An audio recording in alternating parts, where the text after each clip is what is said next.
High, চলো আজ আমাদের গাছের আমের গল্প বলি। ছোটবেলার সেই কবিতার কথা মনে আছে? ঝড়ের দিনে মামার দেশে আম কুড়াতে সুখ। আমাদের গাছের এই সাইজের আমগুলা কুড়াইতে মোটেও সুখ লাগে না, সিরিয়াসলি অনেক কষ্ট লাগে। মাশাআল্লাহ আমাদের গাছে অনেক ফুল হয়েছিল, আম হয়েছে, খুব বেশি হয় নাই। যা হয়েছিল সব পড়ে যাইতেছে একদিনে।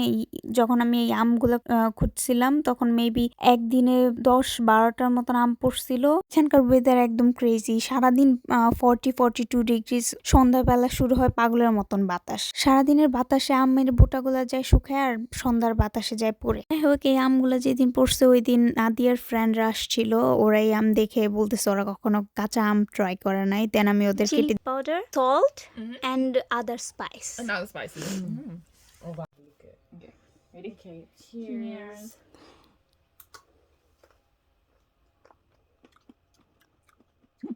Oh wow, that tastes so good. It's good. That tastes really, really good. What do you think? I like it. Yeah, that tastes really nice. I get to keep it a lot. That actually really nice. What's that masala powder? কেটে দেওয়ার পর most আম দিয়ে এরকম ভর্তা বানাইছিলাম বাংলাদেশি স্টাইলের। কাসুন্দি, লবণ, মরিচ, চিনি, বাস অমৃত, এইটুকু দিয়েই। এখনো আমাদের কাছ থেকে আম পড়তেছে, সেই আমগুলো আমরা কেটে কেটে রেখে দিতেছি। আবার সাম দিয়ে ডাল রান্না হইতেছে রেগুলার। আম ডাল আমাদের টাঙ্গাইলে খুব রান্না হয়, আমি জানি না অন্য কোথাও হয় কিনা।